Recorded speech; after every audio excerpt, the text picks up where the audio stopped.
So as January comes to a close, how did the metals do? What is the largest global reserve asset today? And what adjustments are the experts making with their 2026 predictions? I'm Brian Keneally, this is Stephen Rand, and these are the questions we're going to address today on the Gold Spot.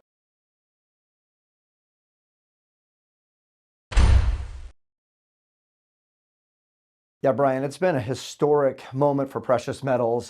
January's performance has just been unprecedented. All three precious metals have shattered historical records, crossing unprecedented peaks. It's really some time to be in this market right now.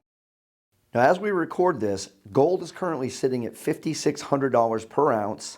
Silver is now $120 per ounce, and platinum has jumped over $2,800 per ounce. So yeah, these are unprecedented times. The world's largest reserve asset is now gold, if you can believe that. It's overtaken U.S. Treasuries for the first time ever. And this is according to Economic Times. This represents a fundamental shift in how nations are structuring their foreign reserves, marking a historic milestone in global monetary systems.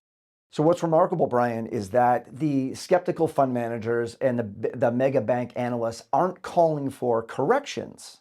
Instead, they're raising their forecasts. The floodgates are open. The Wall Street establishment can no longer deny what's happening with precious metals. So let's talk about some of the Wall Street predictions.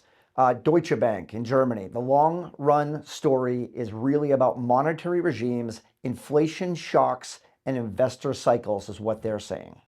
Now, Rosenberg Research says gold is, after all, the only malleable metal out there, and it's the central banks are buying in mass.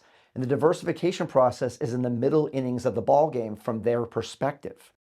So Morgan Stanley has raised gold price forecast from 4,800 to 5,700. And they were quoted as saying, we don't think prices have peaked. They're actually saying that the geopolitical risks are supporting it, and there are positive signals from the central banks as well as the ETF buying. So Goldman Sachs, who has been notoriously understating the gold market for years, has raised their forecasts from 4,900 to 5,400. Yeah, and again, the people at Bank of America have also raised their forecasts from 5,000 to 6,000. So this is just a plethora of different banks that can't deny what's happening.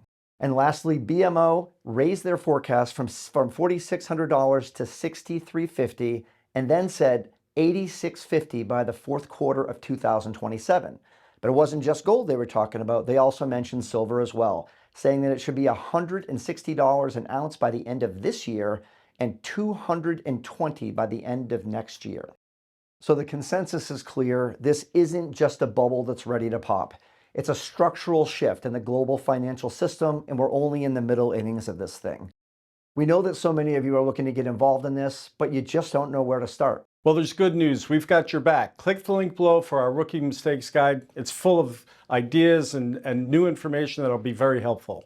With a debt that has an interest rate higher than the national defense budget, there has never been a more important time to get involved. So reach out now, and we will see you next week right here on the Gold Spot.